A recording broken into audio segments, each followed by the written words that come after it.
I wrote an article a while ago called "Is Your Book Cover Trying to Do Too Much?" And I was complaining a little bit just because what usually happens with clients is they ask me to make one specific thing, usually one scene, where they say, um, I picture this, because authors think in scenes, so they think in their characters, and um, they picture the way that images can represent what's going on in the subtext of the novel. So they recommend things like somebody's posed this way and they're leaning this way and their body language is showing how they're feeling, and so they want that stuff to be on the cover.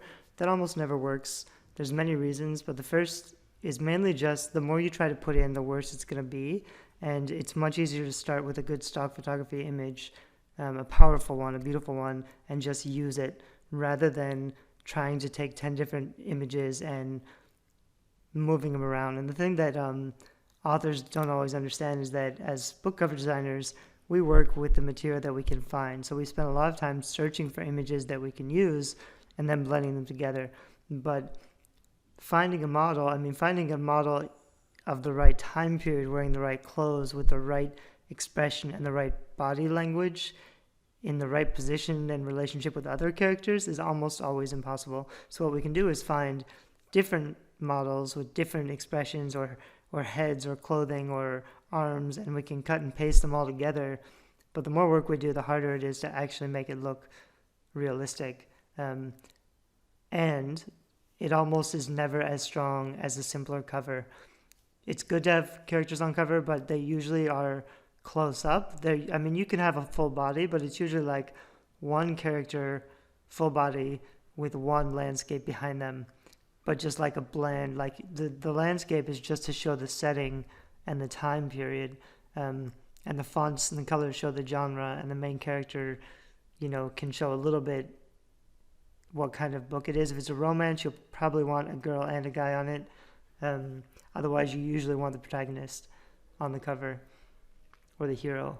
You might want to have the danger also a little bit, but once you start putting in specifics like a certain type of monster who looks this way, it'll always get screwed up. It's really hard to do well. It's very easy to do poorly. And so you should read this article. I'm linking to it down below, but I'm basically just saying your book cover should not try to explain or represent your story. At best, the book cover appeals to the right readers. That's the most important thing your book cover has to do. It has to appeal. It doesn't have to communicate. It doesn't have to tell them about your book. It doesn't have to explain anything. It has to appeal.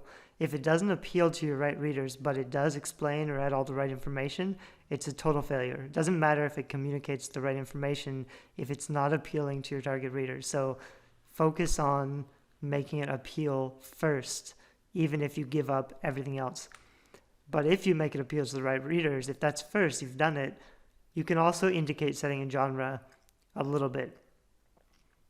But the cover, again, only needs to get them to read the book description. If you try to do too much, add too many details, put in a whole scene where people are doing things and interacting and role-playing with poses and gestures, you're going to lose immediacy and intrigue and fail to incite curiosity, and readers will glance at it and never read your description, which means they won't buy your book, which means all the time and money you spent on your book cover was a total waste. And so I always have these same conversations. I'm pretty clear on my website, but a lot of clients just hire me without reading everything on my website. And my website, I basically say, my goal isn't to make you a book cover that you like. My goal is to sell your book. That's what both of us really want. So that's what I'm going to push for. But most authors still want something they like and they approve, even if I tell them something else is going to sell better. And that's a problem that authors need to face if they want to sell more books.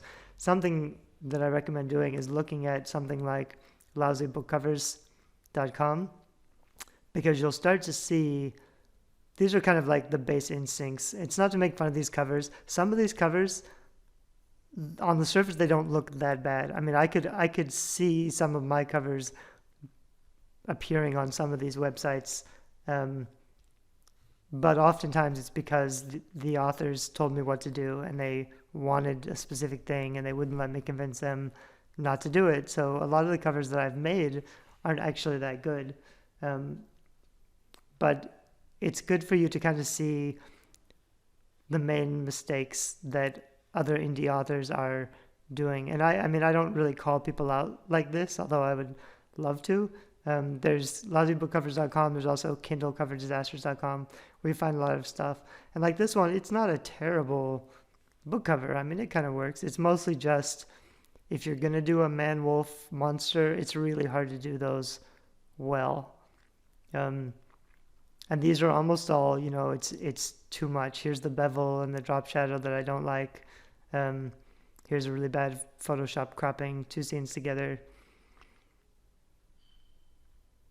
It's kind of funny because on some of these, I put out my DIY book covers a while ago and I have some templates. Like this one looks like I could have made this cover. I mean, the only problem is that there's way too much stuff going on. And also, I don't recommend putting these seal of approvals up here, which is why I say don't add book awards. Like there's already too much going on, but it doesn't add more value. It just makes it a little worse because it's too busy. Illustration rarely works. Bevel and drop shadow, which I don't like. A really terrible papyrus font. Papyrus is bad. Stay away from it. This is just the basic Microsoft Word gradient with the blue and the yellow. That's like a built-in feature of Microsoft Word. A lot of these, the main thing is they just have too much going on or bad fonts, or they're trying to do a specific scene with an illustrator. They probably hired an illustrator to make them exactly what they wanted, and that's the problem. It's always better to just find a great stock photography. Like this is a well-designed cover. They're only making fun of it because it's a cat, and they're like, it's a horror about a cat. It just looks like, a pet. This is just obviously too much stuff, and it looks like they probably took some of these from online costume shops, which is illegal anyway. Some of these are making fun of just because they're funny or they seem funny, even if the cover's not really that bad. A lot of these you'll notice are using illustration or the 3D kind of mock-ups, which is why this one almost works actually. I mean, normally I wouldn't use this kind of illustration. I still think a photo could be stronger, but it's not really that bad. I think they're mostly just making fun of the title. Another scene, shadow, gun, tree. I mean, so you'll start to notice, the main things that are repeatedly wrong are illustrations with specific scenes trying to portray specific characters, when instead you should always just find a nice stock photo image that's beautiful and interesting, even if it's kind of subtle, even if it doesn't convey all the right information. It'll still be much stronger than these. And like this one, it's not a bad cover. I mean, it's funny, but it's not a badly designed cover. The illustration's actually pretty good. There's a little too many different kinds of fonts going on, but for this genre, for like a fantasy medieval genre, it's a decently done effort. They're just making fun of it because it's a funny title. And stuff like this is pretty funny. Anyway, you should look over to see what other people are making fun of, to start noticing if your cover looks anything like these, then that's a problem, because it's not going to work. And worse, people may make fun of you for it. This one's actually, maybe not, but probably using one of my DIY book cover templates that I have up on my site. And it's unfortunate because I say don't use the stock photos that are in the templates. They need to be replaced. And it's unfortunate that this picture has nothing to do with this title. She was mugged in Africa, mugged by baboons, and this title is, this picture would have suited a paranormal romance, but it has nothing against I mean, there's nothing to do with baboons in Africa. It's really, it just doesn't fit the genre. The other one you can use is Does My Cover Suck or Is It Awesome? It's a site that I put up to get feedback on your site. This one's actually pretty cool. It's probably too much stuff in here. The illustration's really nice, really well done. Text is okay. I mean, it looks like a comic book, but it's probably very appealing to the right genre.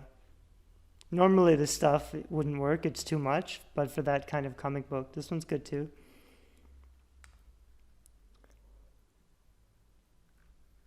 You'll see some that are like just okay. Silhouettes I don't like so much. This one's pretty good.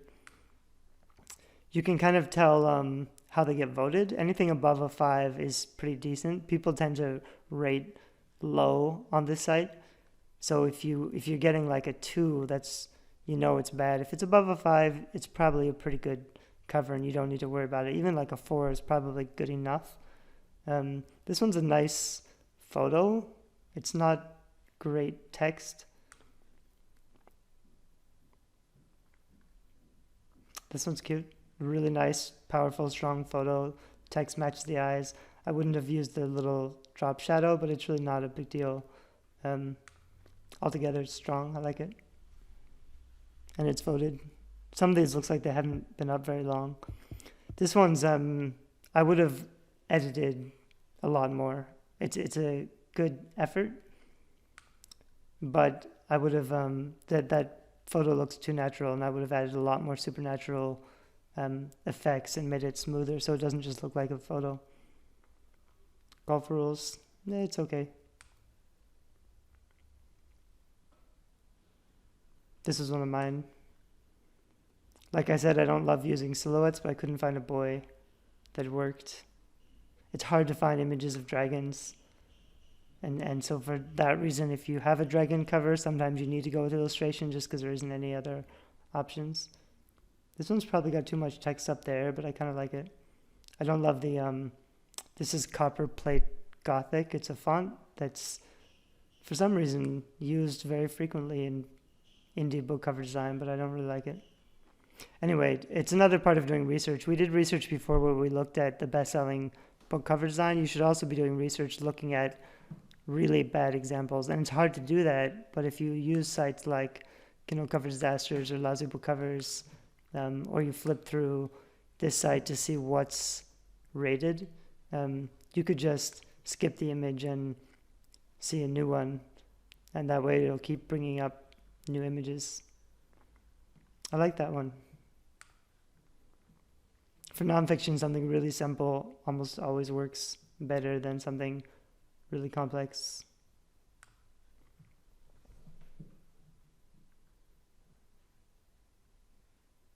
I can't tell what this one's about, and that's a problem because there's no subtitle or anything. Like, the cover's not that bad, but I have no idea if it's fiction or nonfiction or what it's about. Anyway, you should do research even for looking at ugly covers to know what to avoid. But the problem is almost always too much, or it's a bad photo, or it's bad text. And so if you can avoid those, you'll have a big step up.